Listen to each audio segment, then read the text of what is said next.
ವಾಲ್ಮೀಕಿ ಅಭಿವೃದ್ಧಿ ನಿಗಮದಲ್ಲಿ ಹಗರಣ ನಡೆದು ಸಚಿವ ನಾಗೇಂದ್ರ ಅವರ ತಲೆದಂಡವೇ ಆಯಿತು. ಈಗ ಭೋವಿ ನಿಗಮದ ಮತ್ತೊಂದು ಬ್ರಹ್ಮಾಂಡ ಭ್ರಷ್ಟಾಚಾರ ಬಯಲಾಗಿದೆ. ನಿಗಮ ಅಧ್ಯಕ್ಷನೇ ಖುದ್ದು ಕಮಿಷನ್ಗೆ ಡಿಮ್ಯಾಂಡ್ ಮಾಡಿರುವ ವಿಡಿಯೋ ವೈರಲ್ ಆಗಿದೆ. ನ್ಯೂಸ್ 18 ವರದಿಯನ್ನೇ ಮುಂದಿಟ್ಟುಕೊಂಡು ಕೇಂದ್ರ ಸಚಿವರು, ರಾಜ್ಯ ಬಿಜೆಪಿ ನಾಯಕರು ಮುಖ್ಯಮಂತ್ರಿ ರಾಜೀನಾಮೆ ಕೊಡಬೇಕು ಅಂತ ಆಗ್ರಹಿಸಿದ್ದಾರೆ.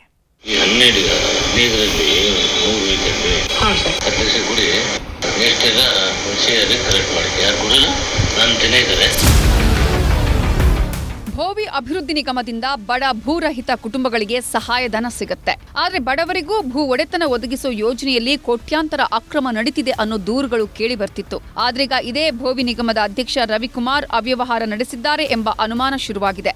ಯಾಕಂದ್ರೆ ರವಿಕುಮಾರ್ ಬ್ರೋಕರ್ ಮಹಿಳೆ ಜೊತೆ ನಡೆಸಿದ್ದಾರೆ ಎನ್ನಲಾದ ಡೀಲಿಂಗ್ ವಿಡಿಯೋ ಹಲ್ಚಲ್ ಎಬ್ಬಿಸಿದೆ.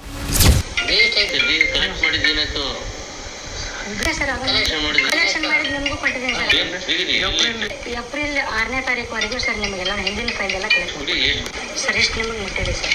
ಆಮೇಲೆ ಒಮ್ಮೆ 5 ಒಮ್ಮೆ 7 ಇಷ್ಟು ಮುಟ್ಟಿದೆ ಸರ್. ಹಾಂ ಸರ್.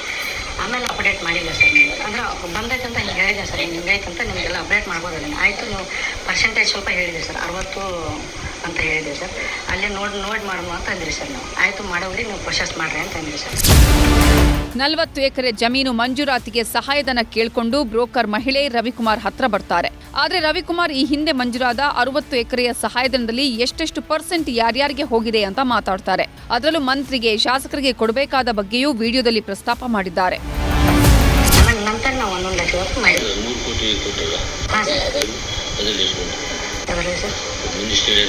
ಅದರಲ್ಲಿ ಟೋಟಲ್ ಆಗಿ 9 ಲಕ್ಷ ಅಷ್ಟು ಬಂದಿದೆ ಸರ್.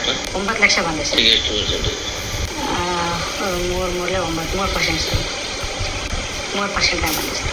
3% ಕೊಟ್ಟರು ಸರ್. ಅಂದರೆ 9 ಲಕ್ಷ ಕೊಟ್ಟರು ಸರ್ ಅಷ್ಟೇ. ಹ್ಞೂ ಸರ್. 12 ಎಷ್ಟು ಎಕರೆ? ಸುಮಾರು ಒಂದು 60 ಎಕರೆ ಹೋಗಿರ್ಬೇಕು ಸರ್. 60 ಎಕರೆ ಸರ್. ಅದು ಮೊನ್ನೆ ಒಂದು ಲಿಸ್ಟ್ ಕೊಟ್ಟಿನಿ ಸರ್. ನಿಮ್ಗೆ ಕ್ಯಾಲ್ಕುಲೇಷನ್ ಮಾಡಿ ಒಂದು ಕ್ಯಾಲ್ಕುಲೇಷನ್ ಲಿಸ್ಟ್ ಕೊಟ್ಟಿದ್ದೆ ಸರ್.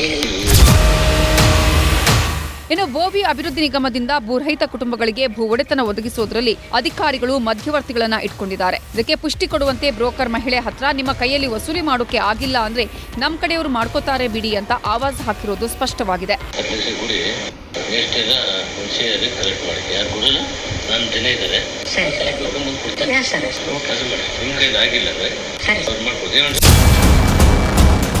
ರವಿಕುಮಾರ್ ಅವರದ್ದು ಎನ್ನಲಾದ ಈ ವಿಡಿಯೋ ನ್ಯೂಸ್ 18ನಲ್ಲಿ ಬಿತ್ತರವಾಗ್ತಿದ್ದಂತೆ ರವಿಕುಮಾರ್ ಯಾರ ಸಂಪರ್ಕಕ್ಕೂ ಸಿಗದೆ ನಾಪತ್ತೆಯಾಗಿದ್ದಾರೆ. ರವಿಕುಮಾರ್ ಕಮಿಷನ್ ಕರ್ಮಕಾಂಡದ ಬಗ್ಗೆ ಭೋವಿ ಸಮಾಜದ ರಾಷ್ಟ್ರೀಯ ಅಧ್ಯಕ್ಷ ವೆಂಕಟೇಶ್ ಮೌರ್ಯ ಸಿಟ್ಟಾಗಿದ್ದು ಸಿಬಿಐ ತನಿಖೆಗೆ ವಹಿಸಬೇಕು, ಇಲ್ಲದಿದ್ರೆ ಸಿಎಂ, ಡಿಸಿಎಂ, ಸಮಾಜ ಕಲ್ಯಾಣ ಸಚಿವ ಮಹದೇವಪ್ಪ ಎಲ್ಲೇ ಹೋದ್ರೂ ಘೇರಾವ್ ಹಾಕ್ತೀವಿ ಅಂದ್ರು. ಉಪಮುಖ್ಯಮಂತ್ರಿ ಡಿಕೆ ಶಿವಕುಮಾರ್ ಅವರನ್ನ ಕೇಳಿದ್ರೆ ನನಗೇನು ಗೊತ್ತಿಲ್ಲ, ಸಂಬಂಧಪಟ್ಟ ಸಚಿವರು ಮಾತಾಡ್ತಾರೆ ಅಂತ ಜಾರಿಕೊಂಡ್ರು. ಶ್ರೇಯ ಬಲಾಸವನ್ನು ಇಷ್ಟ ಬಯಸೋದಾಗಿದ್ರೆ ಈ ಕೂಡಲೇ ಈ ಭೋವಿ ಅಭಿವೃದ್ಧಿ ನಿಗಮದ ಅಧ್ಯಕ್ಷ ಅವರನ್ನ ಕೂಡಲೇ ನೀವು ವಜಾಗೊಳಿಸಬೇಕು.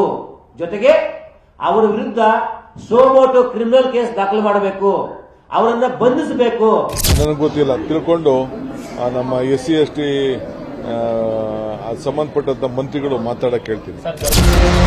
ಭೋವಿ ಅಭಿವೃದ್ಧಿ ನಿಗಮದ ಅಧ್ಯಕ್ಷ ಡೀಲ್ ಸುದ್ದಿ ಪ್ರಸಾರ ಮಾಡಿದ ನ್ಯೂಸ್ 18 ವರದಿಯನ್ನ ಪ್ರಸ್ತಾಪಿಸಿ ಸರ್ಕಾರಕ್ಕೆ ಕೇಂದ್ರ ಸಚಿವ HD ಕುಮಾರಸ್ವಾಮಿ ಚಾಟಿ ಬೀಸಿದ್ದಾರೆ. ವಾಲ್ಮೀಕಿ ನಿಗಮದಂತೆ ಭೋವಿ ನಿಗಮವೂ ಭ್ರಷ್ಟರು, ದಲ್ಲಾಳಿಗಳ ಅಡ್ಡೆಯಾಗಿದೆ.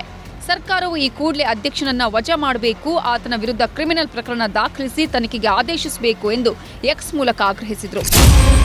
ವಿಧಾನಸಭೆ ವಿಪಕ್ಷ ನಾಯಕ ಆರ್ ಅಶೋಕ್ ನ್ಯೂಸ್ 18 ವರದಿ ಎಕ್ಸ್ನಲ್ಲಿ ಹಂಚಿಕೊಂಡ್ರು. ಸಿದ್ದರಾಮಯ್ಯನವರೇ, ಇಷ್ಟು ದೊಡ್ಡ ಹಗರಣ ನಡೆದಿದೆ, ಕಿಂಚಿತ್ತಾದ್ರೂ ಆತ್ಮಸಾಕ್ಷಿ, ನೈತಿಕತೆ ಇದ್ರೆ ಒಂದು ಕ್ಷಣನೂ ಮುಖ್ಯಮಂತ್ರಿ ಸ್ಥಾನದಲ್ಲಿ ಮುಂದುವರಿಬಾರದು ಅಂತ ಆಗ್ರಹಿಸಿದ್ರು.